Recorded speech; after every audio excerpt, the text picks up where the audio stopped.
തമ്മിൽ തമ്മിൽ എന്ന പരിപാടിയിലെ പുതിയ എപ്പിസോഡ് സോഷ്യൽ മീഡിയയിൽ വലിയ ചർച്ചകൾക്ക് വഴി തുറന്നിരിക്കുകയാണ്.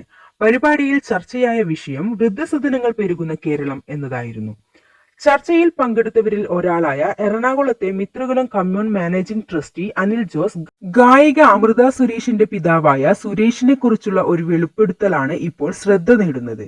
അനിൽ ജോസിന്റെ വാക്കുകൾ പ്രകാരം മരിക്കുന്നതിന് കുറച്ചു കാലം മുമ്പ് വരെ സുരേഷ് മിത്രകുലം കമ്മ്യൂണിറ്റിയിൽ അന്തേവാസിയായി താമസിച്ചുവെന്നാണ്.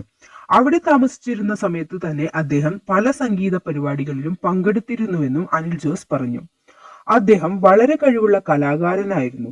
മകൾ ഐഡിയ സ്റ്റാർ സിംഗറിലൂടെ പ്രശസ്തയായ ആളല്ലോ. പക്ഷേ ജന്മനാ സംഗീത കഴിവ് ഉണ്ടായിരുന്നത് സുരേഷ് സാറിനാണ്. ഞങ്ങളുടെ അടുത്ത് അദ്ദേഹം പലപ്പോഴും പ്രോഗ്രാമുകൾ ചെയ്തിരുന്നു എന്നാണ് അനിൽ ജോസ് പരിപാടിയിൽ പറഞ്ഞത്. എറണാകുളത്ത് സ്വന്തമായി വീട്, സ്നേഹിക്കുന്ന ഭാര്യ, മക്കൾ, കൊച്ചുമക്കൾ എല്ലാം ഉണ്ടായിരുന്നിട്ടും സുരേഷ് എന്തുകൊണ്ടാണ് മിത്രകുലം കമ്മ്യൂണിറ്റിയിൽ താമസിക്കാൻ എത്തിയതെന്ന ചോദ്യമാണ് ഇപ്പോൾ സോഷ്യൽ മീഡിയയിൽ ഉയരുന്നത്.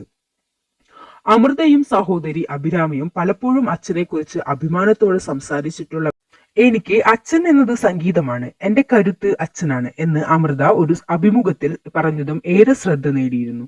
2023 ഏപ്രിലിലാണ് സുരേഷ് അന്തരിച്ചത്.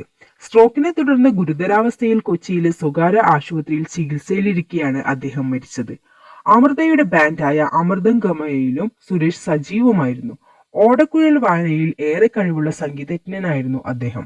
പരിപാടി വൈറലായതോടെ എന്താണ് യഥാർത്ഥത്തിൽ സംഭവിച്ചത് എന്ന ചോദ്യവുമായി നിരവധി പേർ സോഷ്യൽ മീഡിയയിൽ ചർച്ച തുടരുകയാണ്.